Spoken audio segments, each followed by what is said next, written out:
그러니까 보통은 여론조사라고 하면 내가 물어보는 데이터예요. 물어보면 얼마든지 많은 사람들이 막 머릿속에 오고 가잖아요.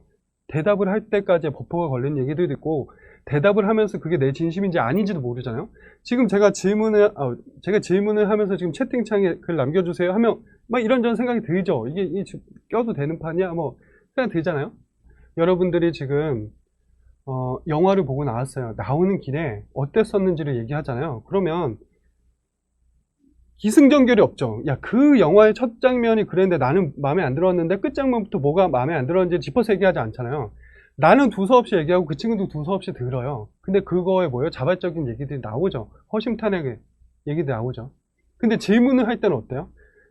그 영화 보시고 나면 가끔 그런 거 보셨는지 모르겠지만 그 뒤에 이제 설문을 해요.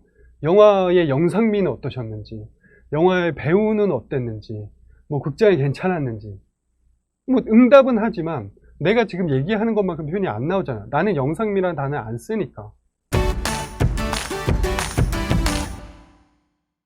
빅데이터라고 했을 때 제가 하고 있는 소셜 데이터뿐만이 아니라 빅데이터를 전 세계에 알리도록 한 인물 2명이 있어요. 미국의 대통령이죠. 이제 보시는 화면에서 왼쪽은 오바마고요. 8년간 대통령을 했었죠. 오른쪽은 미국 대통령 최근까지 했었던 도널드 트럼프예요. 이 각각의 분들이 빅데이터에 얼마큼 영향을 끼쳤고 왜 영향을 끼쳤는지를 설명을 좀 드리면 최근에 빅데이터가 왜 뜨고 있는지 그리고 앞으로 어떻게 나아갈 것인지를 이해하시는데 조금 더 도움이 되지 않을까 싶습니다. 재밌는 얘기니까요. 그냥 흘려 들으셔도 좋을 것 같아요. 스무스하게. 미국 대선 방식 아시죠? 미국은 우리나라랑 달리 그 전체 인구를 투표를 하는 게 아니잖아요. 선거인단이라고 하는 그 각 50개 주에서 선출된 인원이 투표를 하게 되어 있는 방식이죠. 그리고 뭐 공화당과 민주당이 우리나라처럼 엎치락뒤치락 여야를 엎치락뒤치락 하는 거고 뭐 상원의원, 하원의원이 있는데 늘 이 50개 지역에서 경합주가 존재를 한다는 거예요. 그래서 어떤 지역은 늘 공화당을 지지하고 어떤 지역은 늘 민주당을 지지하는데 결국은 이번 선거에서 경합주는 어디가 될 것이냐에 따라서 굉장히 향방이 갈리고 경합주를 이제 스윙 스테이트라고 하는데 들어보셨을 거예요. 스윙보트라는 말들을 하잖아요. 그래서 지금 이제 그 선거에서 가장 중요한 건 이 경합주를 어떻게 해서 내가 넘을 것이냐가 굉장히 중요했다고 하죠. 이미지로 보면 대략적으로 이렇게 넓혀져 있는 환경에서 뭐 공화당이냐 민주당이냐 뭐 이런 것들인데 오바마 대통령을 그 빅데이터 대통령이라고 부르더라고요. 이분이 어떤 활동을 했냐면 그 재선을 할 당시 한 2012년 정도에 빅데이터 분석 팀을 꾸렸어요. 근데 지금은 이제 빅데이터 분석팀 뭐 꾸릴 수 있겠지라고 생각을 하지만 그때 당시 한 2012년 정도로 거슬러 올라가면 빅데이터라는 용어가 그렇게 활성화되지 않았었고 왜 그렇게 소비자들을 굉장히 기술적인 부분으로 분석을 해야 돼 라는 거에 대해서 사람들이 잘 모를 때였거든요. 근데 이분이 뭘 했냐면 빅데이터 분석팀을 설치하고 내가 구매할 수 있는 모든 데이터들을 모아서 이 선거인단의 표심이 어디를 갈지를 계속 추적을 하고 분석을 했다는 거예요. 뭐 조금 관심 있으신 분들은 이런 지금 그 제가 보여드리는 책을 보시면 좀 옛날 책이긴 하지만 좀 그 이런저런 내용들이 남아있으니까 보실 수가 있을 것 같고요. 이제 그 빅데이터 분석팀을 꾸리는데 하나는 테크놀로지 팀, 그러니까 기술, 뭐 어쨌든 온라인 사이트를 홈페이지를 오픈을 한다던가 아니면 SNS 채널을 개설한다던가 이런 부분들을 좀 노력을 하셨던 것 같고요. 또 한 가지는 그 데이터 분석팀을 꾸렸어요. 그런데 이 데이터 분석팀에는 SNS 데이터도 모으고 온라인 활동 데이터도 모으고 그래서 스마트폰으로 이런저런 얘기들을 굉장히 발신하면서 소비자들의 위치도 좀 추적을 할 수 있는 뭐 이런 여러 가지의 활동들을 하셨다고 하더라고요. 조금 이제 정리를 해보는데 제가 좀 인사이트가 있을 부분을 좀 캡처를 책에서 해왔는데요. 이때 데이터 분석팀을 맡았던 인물이 그 29살이었대요. 뭐 미국 나이기도 하니까 우리나라 치면 30대 초반이었을 것 같은데 무려 빅데이터가 유행하지 않았을 시기에 54명 정도의 애널리스트와 엔지니어들 활용해서 그 팀을 꾸렸다고 하는데 미국의 선거 방식을 조금 특이하다고 말씀드렸잖아요. 이 부분을 좀 말씀을 드리면 우리나라는 그 수요 조사를 할 때 그 지지하는 정당과 지지하는 그 후보가 어떻게 되십니까를 전화로 하잖아요. 미국 같은 경우는 최근까지도 그 우편으로 사용을 했다는 거예요. 그러니까 그 우편물에 그 질문지를 넣어서 1달러, 2달러 정도를 그 봉투에 같이 넣고 그것들을 그 선거인단 아니면 그 지역에 사는 사람들한테 보내면 그 사람들이 그 거기 안에 들어있는 돈은 빼고 그 질문지를 응답을 해서 다시 보내는 게 굉장히 익숙한 문화라는 거죠. 우리나라 같으면 안 그런다고 생각을 하거든요. 우리나라는 그 내가 다시 보내주는 거를 왜 해야 되지? 라는 의문을 가진다는 거예요. 그러니까 전화를 해도 그 전화를 잘 안 받으니까. 근데 미국은 수요조사를 하기가 어려웠던 게 굉장히 사람들이 분포가 너무 멀리 떨어져서 있었고, 그렇기 때문에 실제 그 선거인단이나 그 주에 사시는 분들의 굉장히 반응을 알아보려면 꼭 그 주에 가서 그 여러 지역을 돌면서 그렇게 볼 수밖에 없었던 시대였던 거죠. 그래서 여기 나오는 마이크로 타겟팅이라는 게 뭐가 중요하냐면 그 선거인단 각각의 사람들이 어떤 표심을 갖고 있는지를 그들이 행동하는 모든 데이터를 모아서 분석을 했다는 거예요. 그러니까 굳이 그 사람한테 가서 물어보고 저 좀 찍어주세요 라는 얘기를 하지 않아도 그 사람이 뭔가에 어떤 내가 메시지를 보낼 때 반응을 하는지 안 하는지, 혹은 어디에서 이 사람들이 어느 지역에서 주로 식료품을 사니까 내가 여기를 가면 지금 나를 찍어주지 않을 것 같은 후보자들 만날 수 있겠구나를 각 지역의 모든 데이터들, 온라인 오프라인 데이터를 모아서 했다는 거가 좀 중요했던 것 같고요. 이걸 불과 누가 했는지를 보면 29살의 다니엘 와그너, 댄 와그너라고 하는 사람이 했다는 건데, 지금으로 보면 왜 29살, 30살짜리를 고용을 했을까? 그것도 미국의 대통령, 재선을 해야 되는 대통령이 왜 이렇게 어린 친구들 고용을 했지? 라고 생각을 해볼 수 있는데, 시대를 거슬러 올라가 보면 그만큼 그 빅데이터라는 기술을 가지거나 데이터를 분석할 수 있는 역량을 가진 사람들이 없었다라는 거죠. 근데 사실은 지금 보면 굉장히 또 2012년도에 있었던 일이니까 지금 보면은 2020년, 21년이니까 한 8, 9년 정도가 지났잖아요. 그러면 빅데이터라는 부분이 굉장히 우리도 주변에서 많이 들으니까 발전을 했을 것 같지만, 사실 주변을 둘러보시면 빅데이터라는 것들을 공부하는 것들은 여전히 대학을 졸업하신 분, 그리고 사회에 한 2, 3년차 경력을 가지신 분들이 이직을 하려고 준비하는 시장이에요. 아직도 그렇게 성장을 하진 않았다는 거에 좀 주목하면 내가 왜 빅데이터라는 것에 좀 관심을 가져야 되는지에 대한 당위성, 동기부여가 좀 될 수 있을 것 같고요. 또 재밌는 부분을 말씀을 드리면, 그래서 오바마라는 인물이 재선을 했을 때, 빅데이터 대통령이라고 불리면서 재선했을 때 이렇게 팀을 세팅한 거를 보고 아마 앞으로는 공화당이 미국 선거에서 승리하는 일이 없었을 거야 라는 것들을 얘기를 했다고 해죠. 오만한 생각이죠. 그런데 실제로 안 그랬잖아요. 그 다음에 지금 뭐 트럼프라는 그런 대통령을 배출했던 거가 공화당이니까. 또 한 가지 오바마가 했었던 것들, 지금 이런 이미지들 많이 보셨을 거예요. 이게 뭘 했냐면, 지금 들으면 별거 아닌 것 같지만 A/B 테스트라고 들어보셨어요? 홈페이지의 그 화면을 이제 계속 바꾸는 거예요. 그러면 홈페이지 데이터를 추적하는 거죠.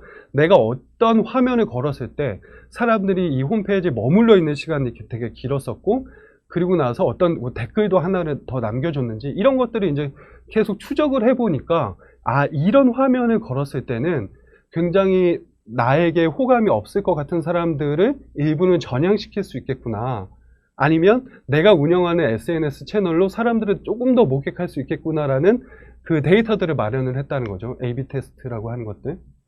중요한 지점이죠. 사실 이 A/B 테스트라고 하는 것들을 들으면 아무것도 아닌 것 같잖아요. A인지 B인지 선택하겠다는 거예요. 근데 여기서 중요한 건 A인지 B인지 선택을 하려면 A와 B를 결정하는 데이터의 기준이 뭐냐, 변수가 뭐냐가 중요하잖아요. 그것들이 내가 온라인 활동에서 A/B 테스트를 할 때, 어떤 쇼핑 환경에서 A/B 테스트를 할 때 각각 변수들이 다 다를 거잖아요.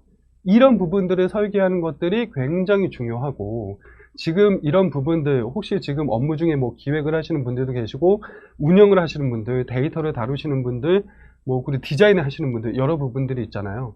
어쨌든 소비자를 읽기 위한 환경이 지금도 다르진 않거든요. 이런 부분들을 눈여겨보셨으면 좋겠고, 혹시 온라인에서 자료는 쉽게 찾으실 수 있어요. 한번 보시면 좋을 것 같고요. 그래서 이 결과가 뭐냐, 당시에 그 오바마 대통령의 상대가 롬니라는 후보였었거든요. 지금은 사용이 거의 안 되는 구글 플러스 같은 채널도 있지만 굉장히 두 후보 간에 이제 얼마큼 벌어졌는지를 보면 페이스북, 트위터, 유튜브, 인스타그램 이런 것들의 그 팔로워 수가 굉장히 오바마가 훨씬 높은 것들을 볼 수가 있잖아요. 이게 성과죠. 물론 이때 당시에 저는 그렇게 생각을 해요. 오바마라는 대통령이 이렇게 할 수 있었다는 건 재선 시기였고 제가 계속 말씀드린 2012년도였어요. 우리나라 2012년 이전으로 한번 생각을 해보면 오바마 대통령이 대통령 선거를 처음 했을 때 그때 이후부터 오바마가 대통령으로서 겪은 환경이 뭐겠어요? 스마트폰이라는 게 생기고 애플 스티브 잡스가 나와서 명령서를 하고 그리고 나서 바뀌는 여러 가지 환경들을 보니 디지털 퍼포먼스가 굉장히 중요해졌을 거라는 말이에요. 그러면 본인이 대선을 할 때 데이터를 모아야겠구나. SNS 시장을 건드려서 굉장히 뭔가 민주당에 부합할 수 있는 그런 새로운 그런 소비층을 모아야겠구나. 왜냐하면 오바마는 어쨌든 흑인 대통령이었잖아요. 그러니까 변혁이라는 게 중요하고 새로운 개혁이라는 이미지가 중요했을 거니까 더 이제 젊은 층을 좀 유입을 시키려고 하겠죠. 여기까지는 오바마 얘기였어요. 다음은 트럼프 얘기를 해볼게요. 기억하실지 모르겠지만 트럼프가 대통령이 됐을 때가 전 세계적으로 난리가 났어요. 제가 이거 속보로 문자로 받았을 때 일을 하고 있었는데 너무 놀랐어. 왜냐면 그 전 세계 모든 사람들이 그 전까지는 힐러리 그쵸? 그 대통령, 그 후보가 여성 후보가 될 거라고 생각을 하고 당시에 오바마 대통령도 나서서 힐러리를 막 지원한다고 했었거든요. 근데 트럼프가 된 건 분명히 선거 인단 투표라고는 하나 이게 왜 영향을 미쳤지라는 것들이 있는데 제가 옆에 얹혀놓은 그 모두 거짓말을 한다라는 책이 재밌어요. 요게 이제 도널드 트럼프라는 사람이 왜 대통령이 될 수 있었는지를 실제 결과 나오기 전에 이제 예측을 했다고 해서 구글에서 이제 예측을 했다고 해서 유명해진 분인데 이 얘기는 조금 뒤에 할게요. 힐러리의 당선을 모든 여론조사가 당선을 예상했다는 거예요. 70% 넘게 예상을 했다고 하니까. 모든 여론조사를 해서 전화해서 물어봐요. 누가 대통령 됐으면 좋겠어요? 우편을 보내서 물어봐요. 누가 대통령 될 것 같아요? 힐러리. 트럼프 말도 안 되지. 이건 제가 그냥 덧붙이는 거지만 그런 얘기를 했다는 거예요. 여론조사, 데이터가 뜬 거를 보면 여론조사 때문이에요. 여기서 여론조사라고 하는 건 대통령 선거인 거죠.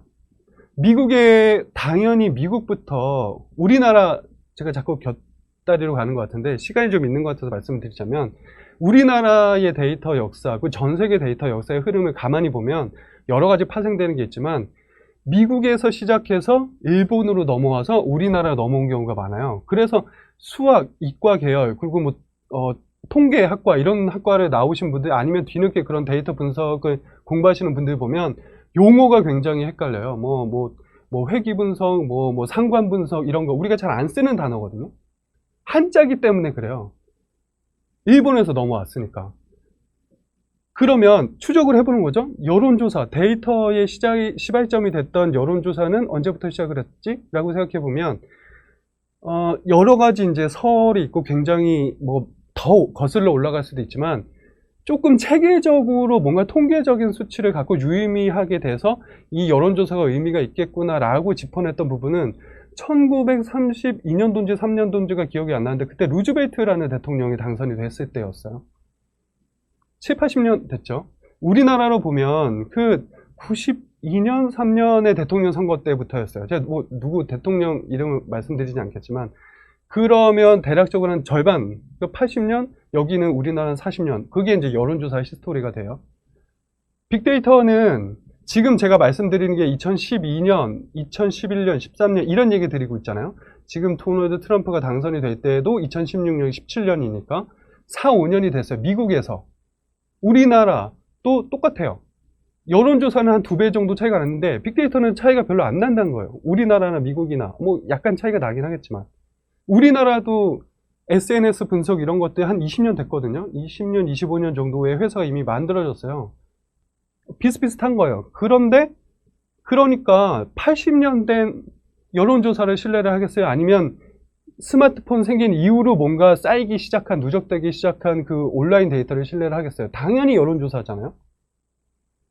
근데 여론조사 실컷 돌렸는데 트럼프는 당선될 리가 없다고 얘기를 하는 거예요. 누구나 그렇게 생각을 했죠. 근데 실제로는 어떻게 됐어요? 트럼프가 당선이 됐어요. 난리가 난 거죠. 미국이나 전 세계에서 난리가 난 거지. 이거 뭐야? 라고 한 거죠.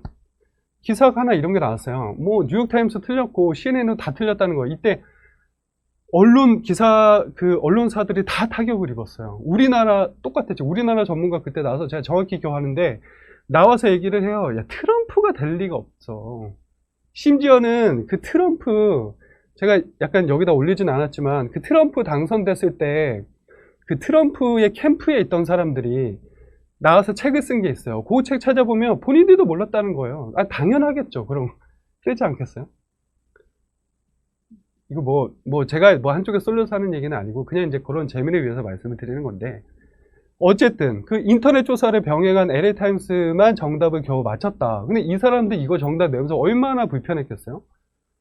아닌 것 같은데 내야 되잖아요. 근데 무려 45대 대통령 선거에서 언더독이라는 건 절대 될 리가 없었던 사람들인 거니까.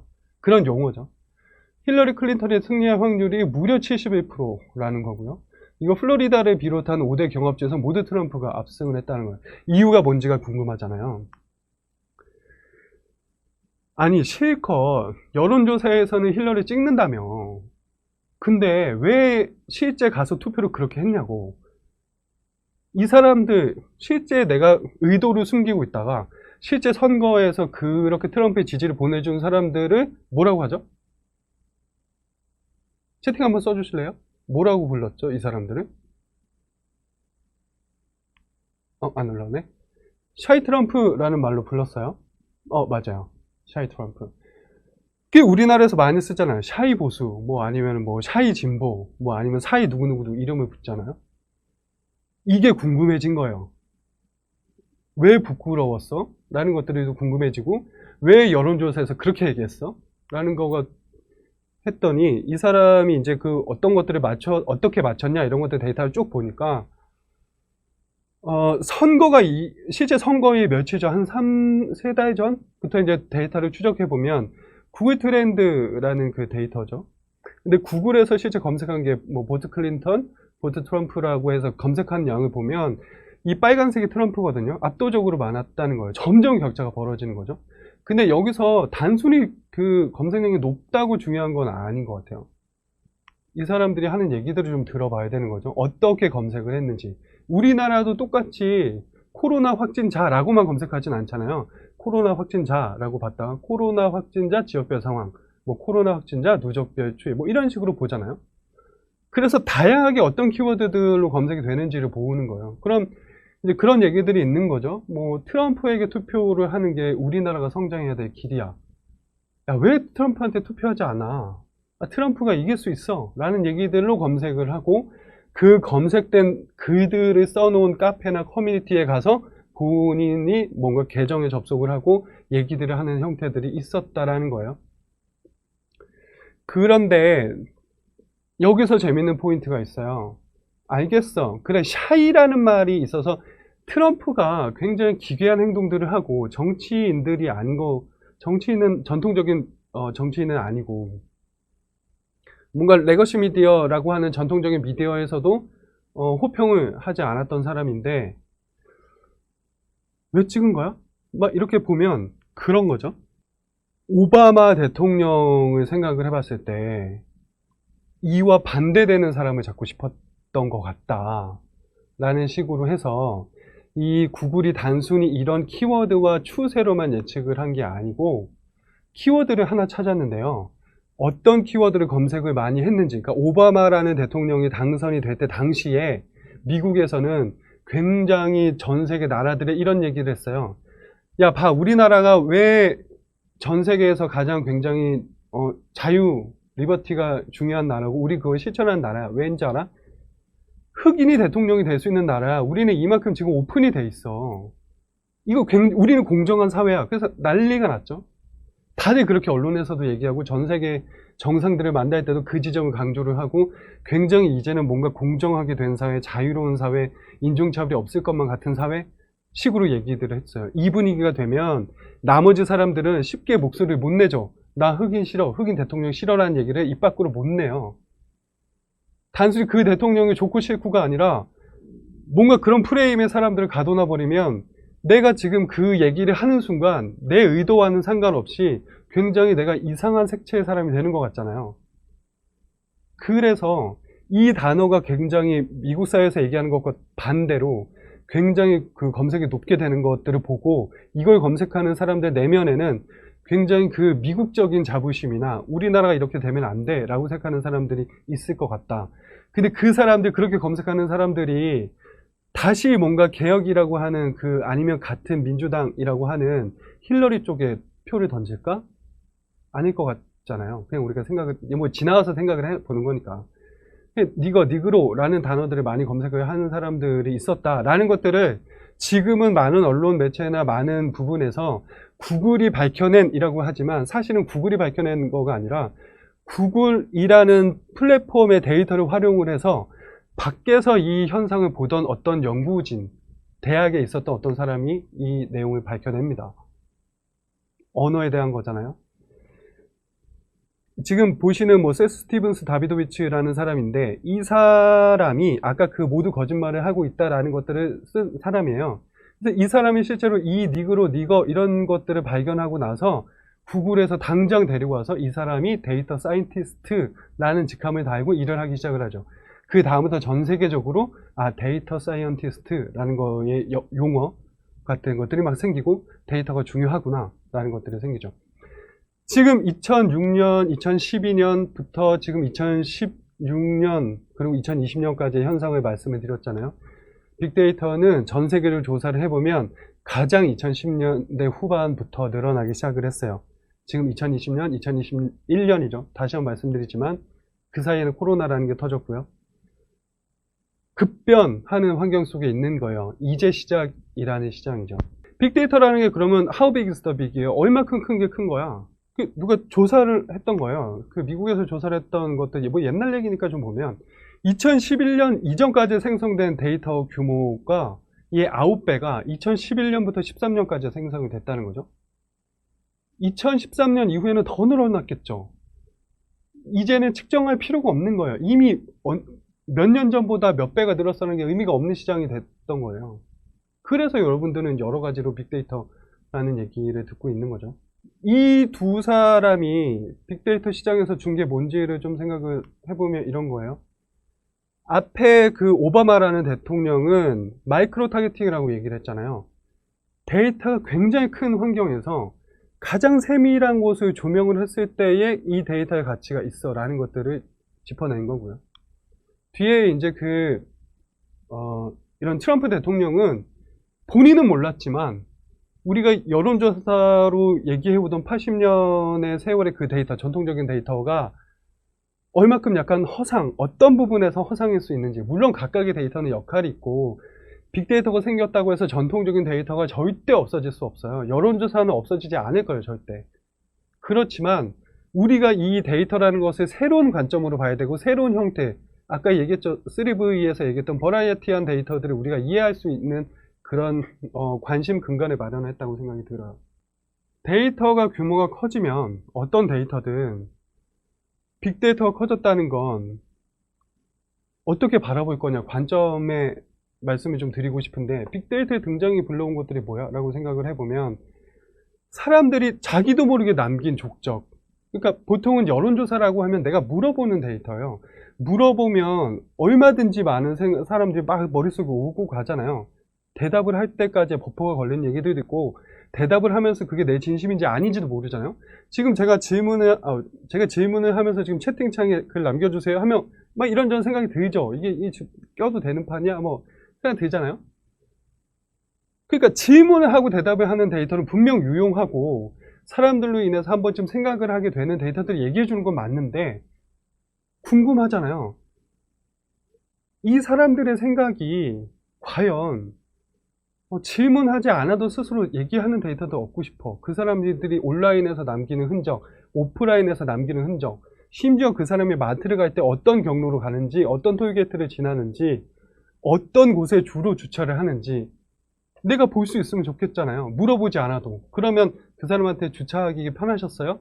만족도 조사 10점 만점에 몇 점 주시겠어요? 물어보지 않아도 되거든요. 그런 것들에 대한 족적을 발견할 수 있는 기술이나 그리고 그런 생태계가 형성이 돼가고 있다는 거가 의미가 있는 거예요. 단순히 데이터가 커지고 그로 인해서 빅데이터라는 것들이 와 멋있다 라기보다는 뭐 멋있게 생각하시지 않으실지는 모르지만 그런 환경들의 생태계로 세상이 가고 있고 그거는 단순히 빅데이터라는 것들이 필요한 기존의 데이터를 활용을 했던 부서, 직무, 뭐 직책, 회사, 기업, 소자본, 창업 이런 부분에서만 쓰는 게 아니라 이 생태계라는 건 전방위적으로 움직이고 있다는 것에 조금 더 주목을 하시고 관심을 가지시면 좋을 것 같고요. 그 이제 또 한 가지 제가 많이 데이터 분석, 빅데이터 분석을 해오면서 느끼는 지점들은 그런 거예요.